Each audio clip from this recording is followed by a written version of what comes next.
So I want to talk about Babylon 5, River of Souls. I think this is the third feature film made for TV movie for Babylon 5. Okay.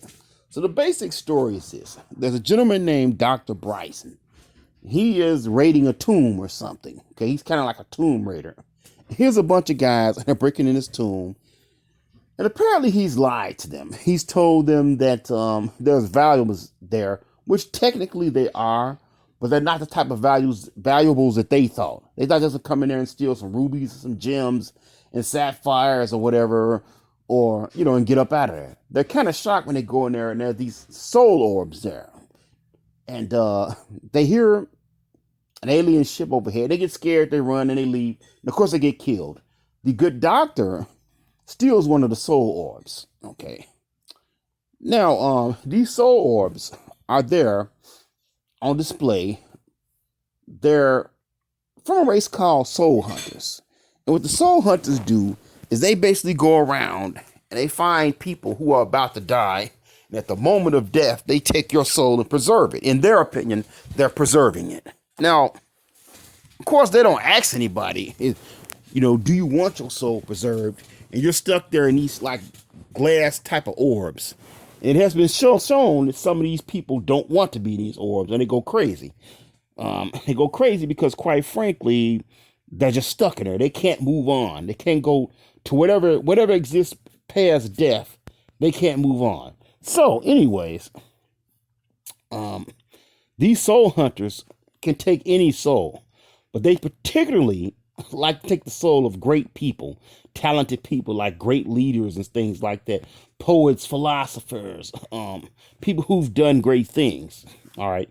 The soul hunters are hated by all the different species pretty much in Babylon 5. And they're a very advanced, very powerful species. Only the most powerful races can stop them, like the Minbari, which did stop them one time. But anyways, Dr. Bryson goes back to Babylon 5. He meets up with Garibaldi. And at this point, Garibaldi has married his fiancée, and they've taken over a large corporation, and he's checking on the different projects that this corporation has outstanding. What projects they're funding. They're funding different projects of people, but he doesn't know, him and his wife don't know what some of these projects even are for. So they have to go out there and decide what they're going to continue to fund it. And they find Dr. Bryson, who has this orb, who no longer cares about money anymore.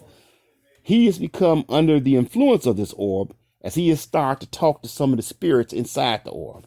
Okay. At this point, a number of these spirits have become insane and they want revenge. They're very angry. Okay. Now, these spirits actually are able to interact with some technology on the station. There's a hollow suite technology. Okay, basically it's like holograms of women or men or whatever you're into, and you wear a sensor net over you. And this sensor net, this suit, whatever like the holograms do, it simulates the sensations of touch, so you can feel it. Okay, basically you can feel it, and they're somehow able to interact with this technology where where anybody can see them. They can become full life-size individuals and people can see them. So they go around the station causing problems, causing havoc. Now, this attracts the attention of the soul hunters, of course. They send one of their people to go there and get these souls back, which of course he ends up working with Captain Lockley and working together. But these souls don't want to go back. They're angry. They're mad. And they end up attacking the soul hunter. And in the process of this, the souls are able to pull the captain into the orb and explain to her that, hey, we weren't dying. We were evolving. What these soul hunters felt, okay, was the passing of our physical form. We were not dying. We're moving on.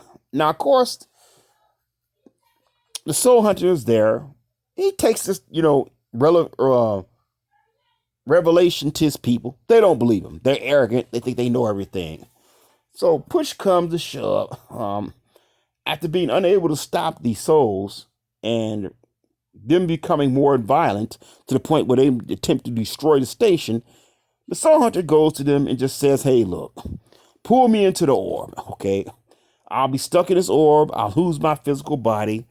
And, I'll try to convince my people. If I'm in here, they'll listen to me, okay? Maybe they'll listen. And I'll be a bridge to us. We're sorry, we screwed up. So basically, the storyline ends with the rest of the soul hunters taking the orb back. And you don't know for a fact that they're going to listen to their fellow soul hunter or not, okay? Basically, the movie ends with a happy ending, but it's not really conclusive as to whether these soul hunters are going to listen to him. So you really don't know. So let me give you the pros and the cons. I like the story. The soul hunters are actually a very interesting group of characters. All right. They're a group of characters for some reason. They never had enough episodes in the TV series. All right. I think they only made like 2 or 3 appearances. I like them because all the other species hate their guts. They hate them. They don't want them around. And, what would have been an interesting story that I'm shocked Babylon 5 didn't do was to actually have a war with them between some of the other species, or actually have them become villains or something. Kind of like, how the Vorlons or the Shadows. Maybe the Soul Hunters could have been the next big villain or something like that. Or I don't know. I feel like there should have been something with them. But anyways, they're very interesting characters, and this particular Soul Hunter, he kind of anchors the movie, in my opinion.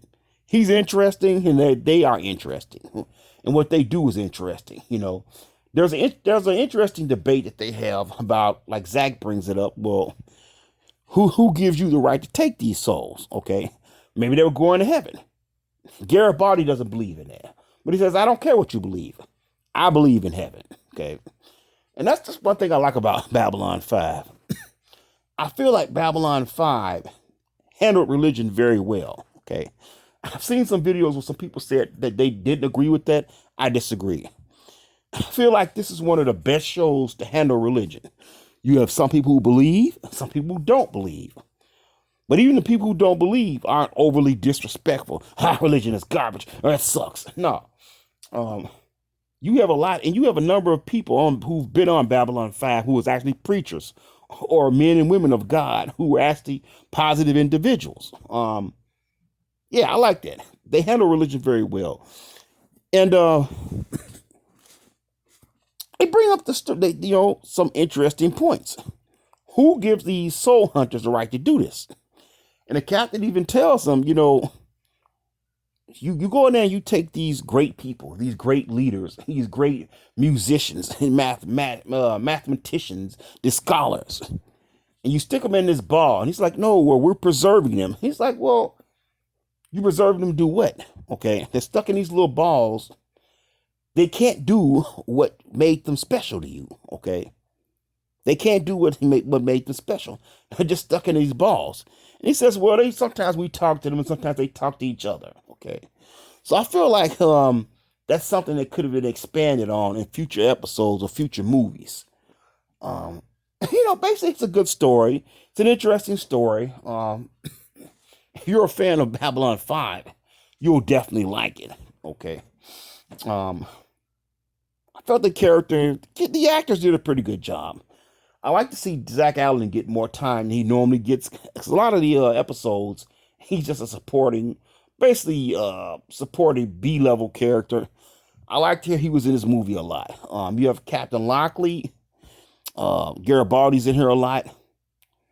There's really nothing. That's not much to dislike about this episode. It's a pretty good episode. Definitely worth a watch. Now the cons. If you're a fan of Babylon 5, you may miss the fact that a lot of the main characters are not here. Captain Sheridan is not here. Delenn is not here. Jakar, Londo, they're not here. The Doctor is here, but he's technically playing another character, and he only has a very small part. I think he has maybe 1 or 2 small scenes in the movie. So he's not here all that much himself. Okay. it might turn you off. Also, I feel like the movie, this should have been played more as a horror movie. Some of the best scenes in this picture are when the deranged souls are going up to harassing people. But you don't get that many scenes like that, okay? You get a lot of scenes of them focusing on the stupid hollow brothel. And honestly, that's one aspect of the story. I didn't hate it, but I wish they would have, like, dude, I don't want to hear about this hollow brothel. Go talk more about these deranged souls. I want to see these crazy apparitions appearing, terrorizing people. Stop talking about this dumb hollow brothel. Apparently, there's a hollow brothel, and the guy who opened it, he got a legal contract the last 6 months, but they didn't know he was going to open up a hollow brothel, and they wanted to get rid of it. And it's like, okay, look, he's got 6 months. Once his lease runs out, tell him to get kick rocks. Okay, that's it. You got a station full of people getting murdered, raped, killed. You got real physical prostitution in the area, the section called Down Below. But you're worrying about this dude's hollow brothel? Yeah, forget that. That was the weakest part of the story, and I wanted to see more about these mad souls, okay? Also, you're saying these souls are so powerful, and they're so powerful because technically they really were not dead. In a sense, they were evolving. So I would like to have seen more about them, okay? Screw that hollow brothel. And also, I would have changed certain elements. The movie would have started with the evil spirits being there and harassing people. And I would later on in the movie, I would explain how the doctor went there and took them out of this cave or sarcophagus or whatever the soul hunters had them at. Then I would have told you how it happened like that. And I would have spent more time on them and less time with that dumb hollow brothel stuff. I would say production values of Babylon 5 were not horrible, but they were not as good as something as, say, Star Trek in the Next Generation back in the day, okay? The interior of the station actually looks good. I love this interior sets. But, Babylon 5 has always had some wonky-looking CGI. They're one of the earlier shows, science fiction shows, to actually use CGI models instead of physical models. And honestly, sometimes it worked, sometimes it didn't. Okay. Usually the ships have always looked pretty good. I didn't actually care. The Soul Hunter ships looked really bad. To me, it looked below the normal standard of CGI that Babylon 5 had at this point, later on in the series. Yeah, I thought the CGI looked weaker than normal. Maybe that's just me, especially on the alien ships. They looked bad to me. If you're looking for a lot of action, a lot of shootouts, fist fights, and knife battles, you're not going to get that here, okay? You're not going to get that here. There's one shootout at the end. Mostly it's just talking and character development, which is fine, But if you're looking for some fighting and action, you're not going to find a lot of that in this episode, okay? Matter of fact, I believe that's why they had the sub-story of the hollow brothel to have some type of conflict. But I feel like they could have forgot that. And what they could have done is actually focused on one of these souls that went insane. They could have one specific soul, like leading the others, and actually going against the captain. They could have did that instead of the hollow brothel crap. Overall, it's a pretty good episode. One thing I will say for me, this may be a thing just for me, I do miss Commander, at this point, Captain Ivanova. Captain Lockley kind of grew on me, but I honestly feel like when I see her character that this should have been Ivanova's role. Okay, and I feel like she would have fit this episode better. She would have fit in better, but that's just my pet peeve.